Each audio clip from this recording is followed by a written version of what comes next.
Hey, welcome back, everybody. It's time once again for Closing the Wealth Gap. The one show, maybe the only show that shows you how to close the wealth gap in your own life with the man who's done it for many, our wealth coach himself, Tyrone French. Hey, Tyrone. Hey, everybody. Welcome to another episode of Closing the Wealth Gap. I'm your host, Tyrone French. You know, we got a very powerful show that we're going to log into today. I want you, my listeners, to just sit back and relax because you're going to be impressed by today's guest. But before you do that, before we get into this, what I want you to do is go to TyroneFrench.com and click on service, and I want you to download my free app. If that's too many steps for you, just text Tyrone French to 36260. Again, text Tyrone French to 36260. Or if you got your phone, pull it out, TyroneFrenchApp.com. You'll have my entire business in the palm of your hand. Free calculators, articles, just a whole host of services that you're not going to find in any other location. And again, you can contact me 24 hours a day, 7 days a week. I'm kind of excited right now. I wanted to get through that promo. So without further ado, I'm going to talk about today's guest. I have Dr. Joaquin E. Wallace. And this gentleman, he wrote a book called Generational Wealth Begins with Generational Knowledge. One of the reasons I'm so excited about this book is because I wrote my book, Closing the Wealth Gap. And basically, I'm talking about generational wealth, but it gives an outline based on 95% of the population really don't have a concept of what wealth is. So I try to steer people into purchasing life insurance and getting a trust and kind of putting it on autopilot. And with my 20-year career of working in finance, a lot of people just didn't get it. They didn't understand the concept. And so when I started speaking with Dr. Wallace and I purchased his book, I was amazed at how he broke down the psychology of why some people get it and some people don't. If you are a financial planner, a financial advisor, a novice, or somebody that just wants to accumulate wealth and thinking about generational wealth, I highly encourage you to get this man's book. Now, I'm going to do this because he's too humble to do it for himself, but he has a PhD in marketing. He has a bachelor's degree in engineering, and he has a MBA in business. He has a Series 6, 63 license, and he also has a license of Series 65. He's been in the industry for years. He knows what he's talking about. And when I read this book, I could just feel the commonality and the way he broke it down to whereas anybody can understand this. So without further ado, I'm going to bring in today's guest, Dr. Joaquin Wallace. How you doing, sir?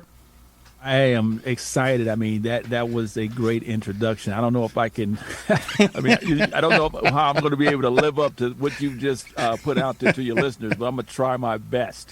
Well, you know, that's just the tip of the iceberg of who you are and your heart and the way you break this down as far as the wisdom and the understanding and the knowledge that people can understand why they may want to do something, but for some reason they can't seem to get in the motion. They can't get it into the activity part. And the way your book breaks it down, and again, we talked about the title, which is Generational Wealth Begins with Generational Knowledge, but I purposely left out the subtitle because I want you to come in and talk about these steps that you created. So at this point, I give you the floor and just whatever in your heart, just bless people. Oh, wow. Okay. So there's a lot. So you never tell an author to talk, right? Because they can talk all night, right? That's what they can do. That's what they love to do. But, you know, the book is basically it was built around my 7-stage generational wealth model. And, I came up with that model in 2022, in fact. Okay. We got a copy written in 2022. And it was a self-reflection and inventory of myself, because I was saying, why is my relationship with money the way it is? Right. And so, coming with the model, it was tweaked, and, it takes time to figure it out, how you actually want it to look, the icons and things of that nature. But finally, what I was able to nail down how I wanted it, the image of it to look. And it was a byproduct of myself, an inventory of my life. But most importantly, it was a continual interview of all of my incumbent and possible clients that I was meeting in my profession. And one of the things that was synonymous with each of my clients was that their decisions was made, or lack of decisions were made, based upon their relationship with money. Yes. And their relationship with money was a byproduct of, what they were taught, right? Yes. And so when you look at the model itself, it's broken down in 3 phases. You have the past, the present, and the future. Yes. So if we look at the model itself, stage 1 of the model is our internal and external ecosystem, which looks at walls in and walls out. So my argument is that, our relationship with money is a byproduct of everything we've learned inside the walls of our home. Yes. Whether it is learned helplessness, self-sabotage, it could be good, bad, or indifferent. But our first relationship is inside the home. And I firmly believe that those individuals inside the home were your first financial fiduciaries. Their responsibility is to, be in your best interest in regards to money. But their relationship is a perpetual cycle because it's been handed down to them, unbeknownst to them, for generations. Yes. So you're constantly receiving information, may not be from the most qualified individuals in regards to having the most knowledge, so to speak, but it's just information that's been told. Go ahead. I kind of liken it to if somebody has a pet. And all of a sudden, over a period of time, the pet starts to take over the personality or kind of mimic the personality of the owner. And so even like husband and wives, when they've been married for so long, they can pretty much finish each other's sentences. And they begin to take on, again, that same structure to whereas if you're in a room and you've never met, let's say you met the husband, never met the wife or vice versa, you can pinpoint in that room without meeting that other person who that mate is. So I came into the same realization when I kind of woke up and I realized that I didn't want to trade time for money. But the thing that I had to overcome, going back to your 7 stages, is my past. And I didn't realize that my programming was not allowing me to move forward, even though I wanted to create wealth and income producing assets. And I love my parents. I love, they were great providers, but they could only tell me and teach me based on the level that they were on. And so I had no idea that I had this trauma where it was baked or programmed inside of me that it was kind of like, do you think, money grows on trees? And they're one of their biggest words or phrases was that I can't afford it. I can't afford it. So when you hear that over and over and over again, you begin to think money is tight, money is scarce, it's hard to get.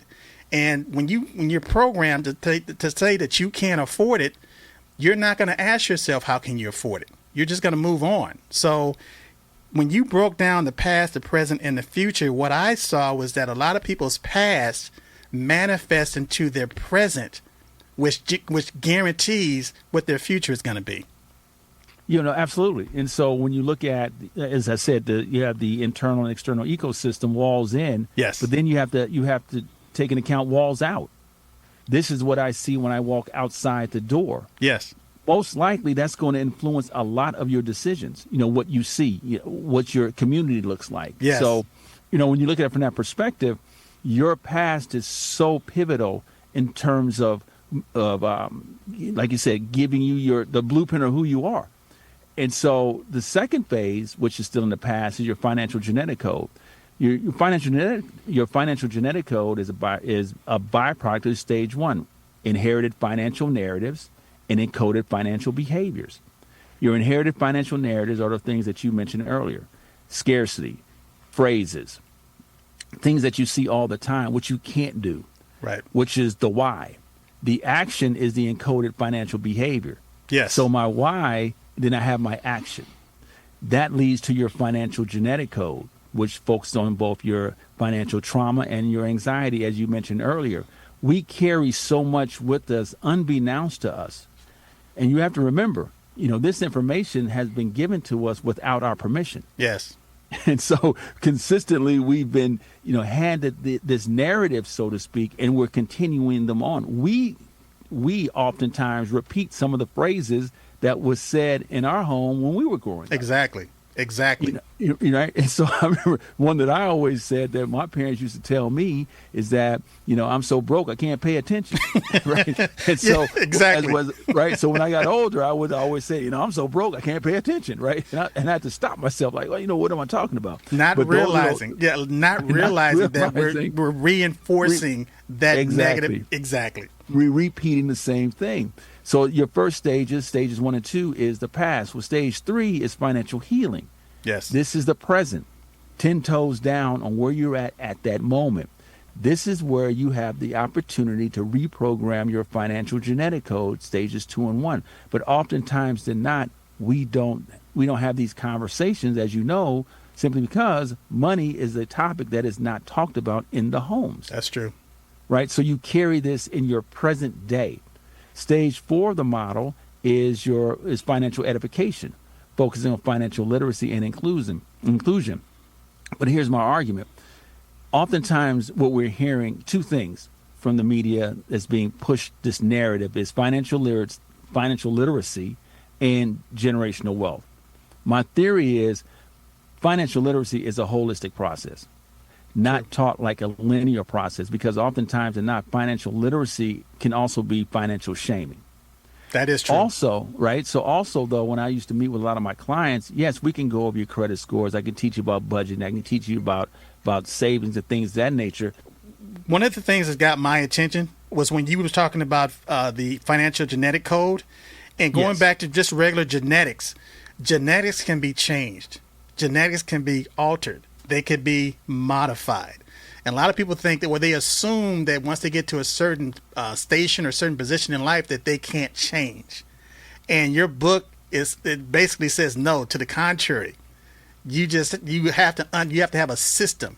You have to understand what the programming is, and you literally can reprogram yourself to create wealth and generational wealth.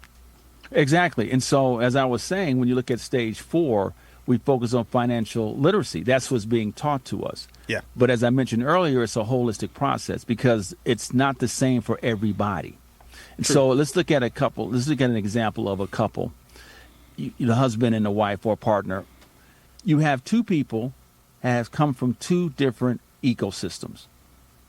Mm-hmm. We know, based on the evidence, that a large portion of issues within marriage is based upon money.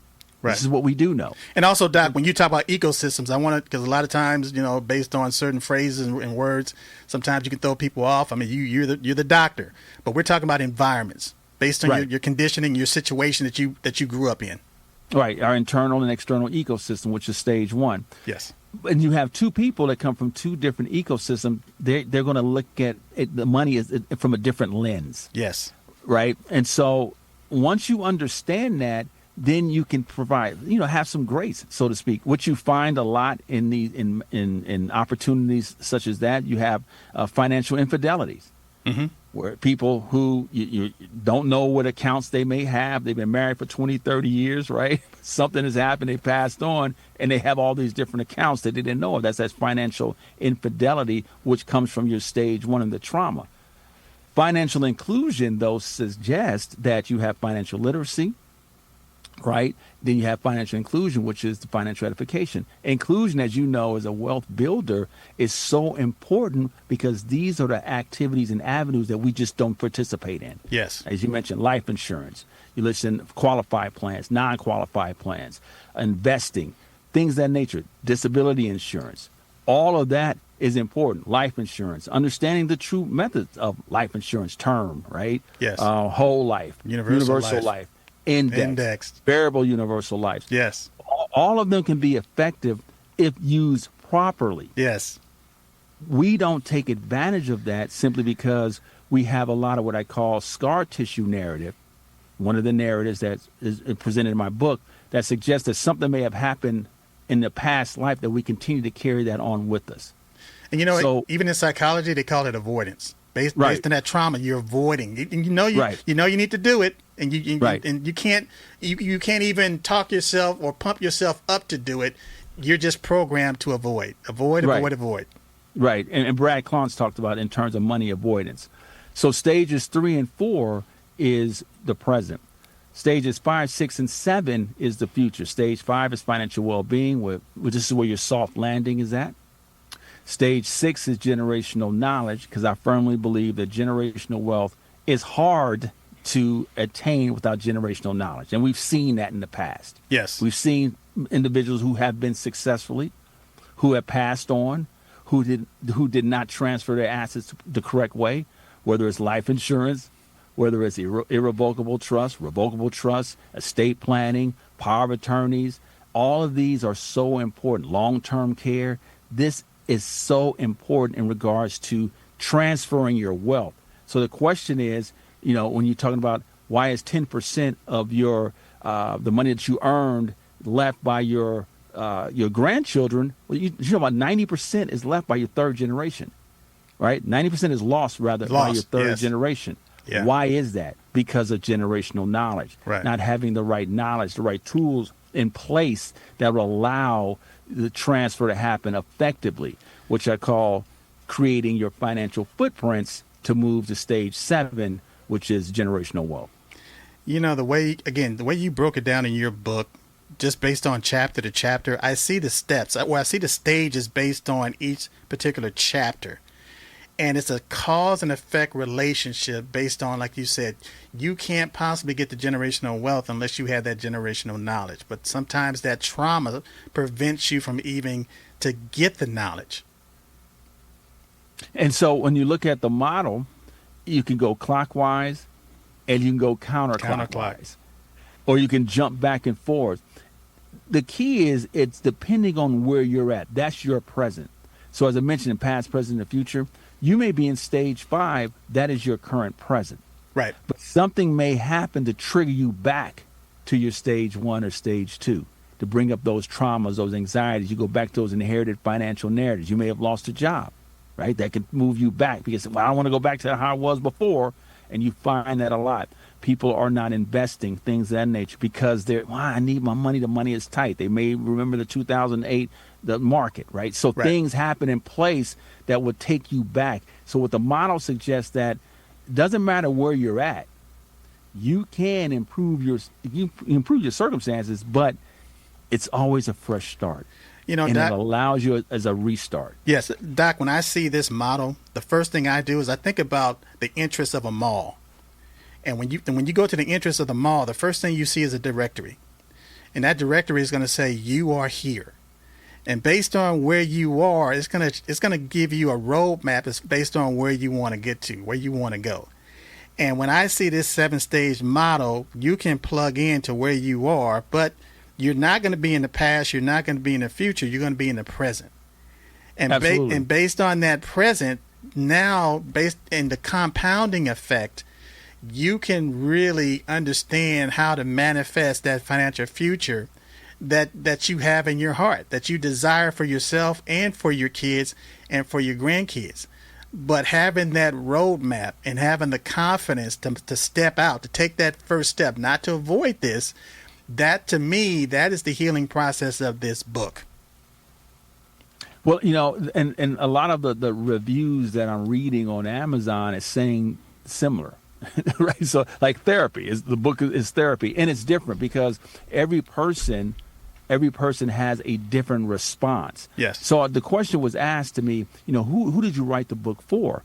And I wrote it specifically for the 5 financial professionals that are out there and everyone else. And so the 5 financial professionals is the financial educator, the financial therapist, the financial counselor, planner, and advisor. I firmly believe that as a financial professional, oftentimes than not, we transfer our inherited financial narratives and our encoded financial behavior, our financial genetic code to our clients. That's true. And so what I'm finding from the professionals reading the book, they're saying it's a chance for them to do an inventory and reset for themselves to allow them now to meet their clients where they're at. So they're not transferring what they believe is where in terms of where you may think is irrational is rational to that person. But why is it rational to that person? We have to really understand who that person is. And then for the regular person, doesn't matter if you're a thousandaire, millionaire, billionaire. I think at some point, we all had some sort of financial narratives and encoded financial behaviors that we can uncover about ourselves as well, too, because, again, it allows us to take a hard look at ourselves and determine, how I can better myself. Well, I tell you, what you just said, not only do I agree with it, but when people read this book or other advisors, they say, well, I have this information. I have my own training, and I have my own library. I don't need that particular book. And it may be beneath me, or somebody may think this book is above my pay grade. But I kind of liken it to how Robert Kiyosaki said when as far as trying to get people to save money. And he said, what you need is you need 3 piggy banks, and 1 piggy bank, 2 piggy bank, 3 piggy bank. One could be for savings, one could be for giving, and one could be for savings. And he said, start with just $1, $1 a week. He said everybody can do that, $1 a week. And he said the problem is most people won't because they think it's too simple. It's like, well, I'm past it. I'm above $1. And we say, well, just add a 0. So now make it $10 a week. And if somebody says, well, I'm above that, then just add another 0. Make it, $100 a week, or make it $100 a day, or make it $1,000 a week, or 10,000. So what he was saying is that the principle is the same. It's going to meet you based on the level that you're on. And so, again, reading your book, it meets everybody based on the level that they're on. And when you get to the point where you think that you know it all, that's when you kind of really got to step back and think that you really don't know anything. Because the more you realize, the more you know, it's based on education. The more education you have, the more you realize what you don't know, what you don't understand about a subject. Because what's happening is that you're broadening your horizon. And now you're in areas or territory that you hadn't been before. And so that's new terrain. And so for me, the best discovery in the world is self-discovery. The best awareness that you can possibly have is self-awareness. And so if you come with the intent of learning something and learning something new and to broaden your self-awareness, you're not going to have any problem interpreting the information in this book, because it's so well written. It's so outlined to whereas, and plus, you have access to the author, which was that's what impressed me the most. Well, what I encourage people to do is when you read the book, when they tell me they purchase it, I say, hey, reach out to me. Let's go over the book itself, because yes, you can ask me questions and I can answer them for you, because you may have questions, but each person receives it different. I love the fact that you say you're constantly learning, and I use music as an example. Okay. So I played music for years, toured, whatnot, as a keyboard player. So right now I'm teaching myself how to play the trumpet. Say, I want to learn how to play the trumpet. But the one thing about music, no matter how good you are, is someone always better. Yes. There's someone always more skilled. Exactly. And so you're constantly working, but you're constantly learning something new. Yes. And that's why I firmly believe that, as you mentioned earlier, that financial professionals may say, well, you know what, I don't want to read this book. I know this information. Well, yeah, you may take something away from it. Exactly. And there's no shame in that. There's no shame in it. Because again, when you take ego out of it and you say, wow, I didn't know that, or you know what, I didn't look at it like that based on perception, even though the truth was there. It's almost like looking at a chalkboard or looking at a color palette, and you see blue and this person sees green. Well, they may be colorblind. Absolutely. So based on their perception, they're telling you what you see and vice versa. But when you begin to understand and break it down based on the understanding, the wisdom, the why, then it's like, oh, okay, now I understand why you see it from this perspective and I see it from this perspective. And so now you have a coming together. So what I'm saying is that the reader, from that perspective, reading this book and based on what the author, the intent of the book and the purpose, when you come together in that communication and that relationship, now the learning is, to me, is 10x. It's 10x. So just from me, as far as my personal evaluation of reading this book and having the honor and the privilege to be able to communicate with you and for you to break certain things down to me, I can honestly say this is one of the best books that I have in my library. As a matter of fact, even right now, I keep this book on my nightstand by my bed. So, because when I wake up in the morning, the first thing I do is I read. So what I do now is I read a section of your book when I wake up in the morning. Why? Because it's so well written and it's so organized to whereas it makes sense. It just makes sense. Well, I appreciate that. You always turn to your inherited financial narratives. I think it's on page 82, 83. You wake up in the morning and have your self-affirmation conversations, right? Yes. But see, I understand that. See, what I'm doing is I'm reprogramming and I'm adding that to my affirmation, my lexicon. And again, so you may think that a phrase, you're used to this phrase, yada, yada, yada, but sometimes it's an anchor. It's keeping you anchored exactly where you are. So sometimes you need a different phrase. You need to look at things in a different way in order to advance. Well, and that's interesting because when I wrote the book, it took me a year to write it, for one. Wow. And I really wanted to stay away from a lot of the buzzwords, that's the trendy words that are used today. Right. And that's why I made a conscious effort to create a language that no one has heard before. So when you look at the financial genetic code, you look at inherited financial narratives, encoded financial behaviors, these languages, these phrases you haven't heard before because it sparks a different conversation. It doesn't sound like anything else. And having my background in marketing, the market is becoming oversaturated and fragmented, right? This market is swelling. So how do you, and if you look at a product life cycle, what are you going to do when the market becomes mature? Well, Right. Now what they call is product extensions, because everyone's coming out with Me Too products, so to speak. And so I wanted to make sure that this book is an evergreen book that would never lose its intensity, opportunity that's out there. So it was made a very conscious effort in regards to research. I mean, as you see, we have over 400 sites. We're introducing authors that we've never really heard of before. And that was so important for me to do. Okay. Hey, Doc. I tell you what. I'm so used to calling you Doc, and to me, it doesn't even feel like a podcast. It seems like we're having a conversation.